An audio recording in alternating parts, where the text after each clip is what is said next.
Yes, Kenya. Tamu sana, tamu sana, tamu sana, yes. It's now almost official that William Ruto's government intends on increasing taxes. And that is something that has been confirmed by Dennis Itumbi some few hours ago. In this video, I want us to have a look at that post by Dennis Itumbi, after which we are just going to see what it means and portends for the ordinary mwananchi, the so-called hustlers. Dennis Itumbi.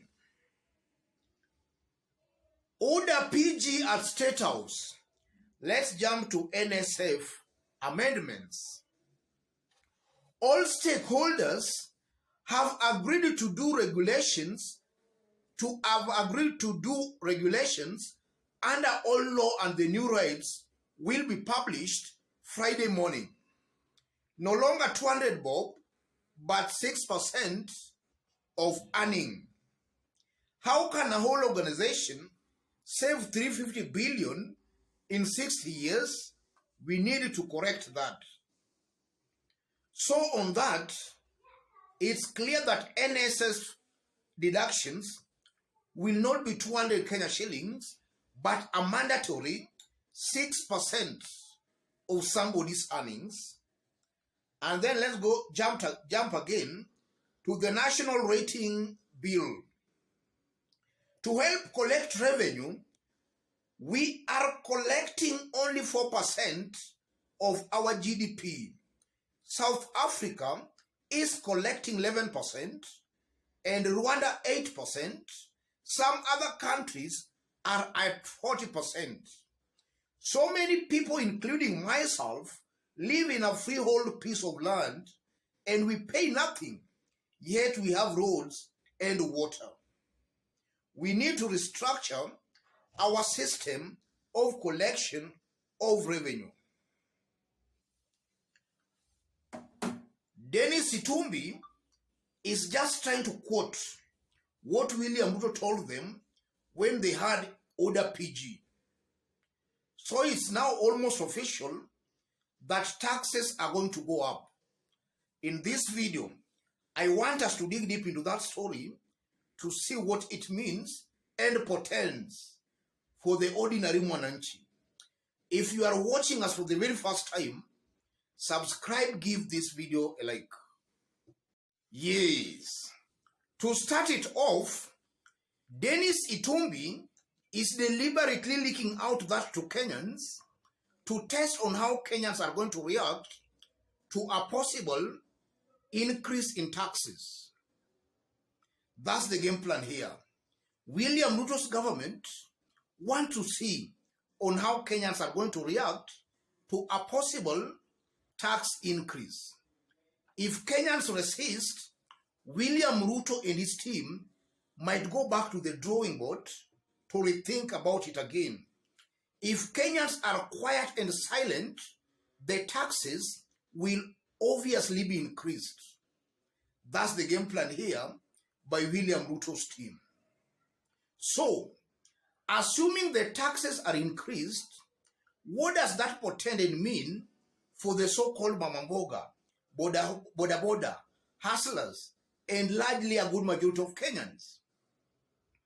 If it goes that route, then it means life is going to be more difficult for quite a good number of Kenyans than it is right now. Cost on some commodities will obviously go up. Cost of living in general will go up. And the interesting bit about it is that as it is right now, the cost of living is too high for some Kenyans to manage.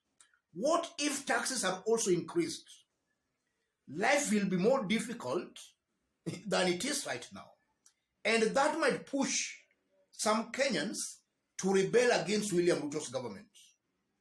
So even before William Ruto and his team increase those taxes, they must put in place measures on how they will manage a possible rebellion from Kenyans.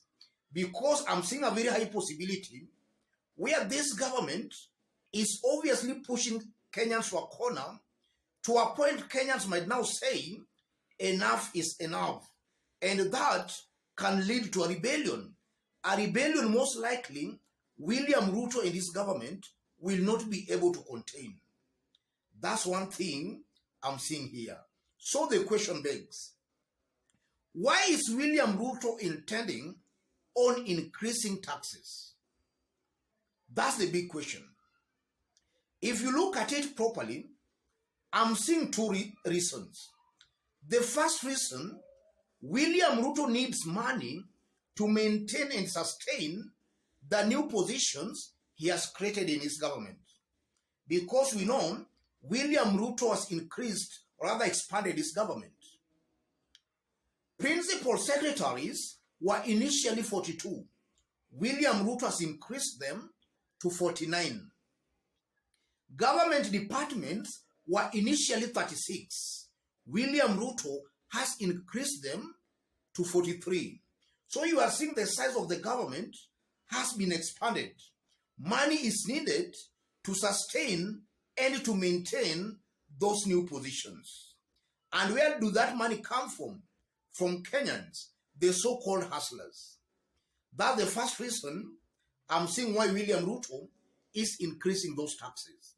And the funny bit about it is that these new positions have been created to accommodate William Ruto close allies and political associates. There is no mama mboga in those positions. These positions are primarily created to reward William Ruto's allies, the so-called dynasties. No mama mboga, no boda, no poor person occupying those positions. And I'm saying that because even from the vetting of the cabinet secretaries, we saw that all those were William Ruto allies. In fact, he was just rewarding those who were campaigning with him. There was no hustler there. And we also saw some were billionaires and millionaires. So the first reason for the increase of the taxes is to maintain and sustain these new positions that have been created. The second reason, in my honest opinion, I tend to believe that the government want to have some money, some excess money, where maybe they can just be just grabbing something here and there. Something tells me very strongly that the government wants to have a lot of idle money somewhere that they can just use as they so wish.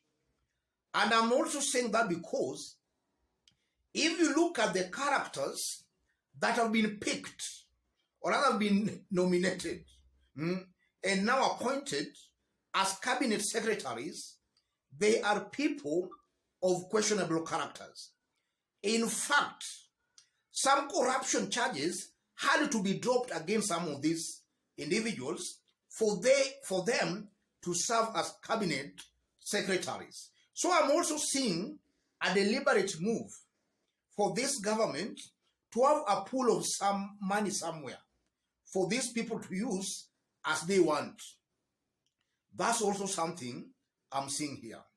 So in general, if you look at this government, I just don't know whether to call this a dynasty government or a government for the mama boga, because it's coming out very clearly that this government is punishing the hustlers more than any other government since independence. As I talk, today is William Ruto's 45th day in office. All the directives William Ruto has put in place are all directives injuring the common man, injuring the so-called hustlers. Immediately William Ruto was sworn in, he removed subsidies on fuel and on unga. That increased the cost of living, and that made life very difficult for the hustlers. Uhuru Kenyatta was subsidizing on fuel and on unga. Ruto has removed that. And if you look at some few days ago, William Ruto was launching some housing units in Kibra. And he made it very clear that his government has done away with Kazi Mtani. So it's also obvious from that quite a good number of thousands of hustlers are now rendered jobless, in that some were depending on that Kazi Mtani. William Ruto has removed that. Uhuru Kenyatta's government had both housing units. Hustlers were working in those housing units, and some hustlers were working in Kazi Mtani. So Uhuru Kenyatta had both. William Ruto has removed one. So you are seeing clearly that this is a government that is just injuring hustlers more than any other government.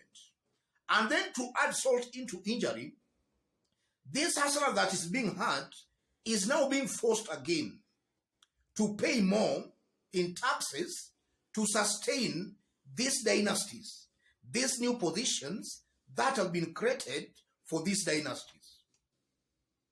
That's the funny bit of it, ladies and gentlemen. Let me stop it there. But in case you are watching us for the very first time, subscribe, give this video a like. If you want to support our channel, I've pinned my number on the comment section. Contact me through the number, or feel free to send any donation or support to the number. Let's meet in our next analysis.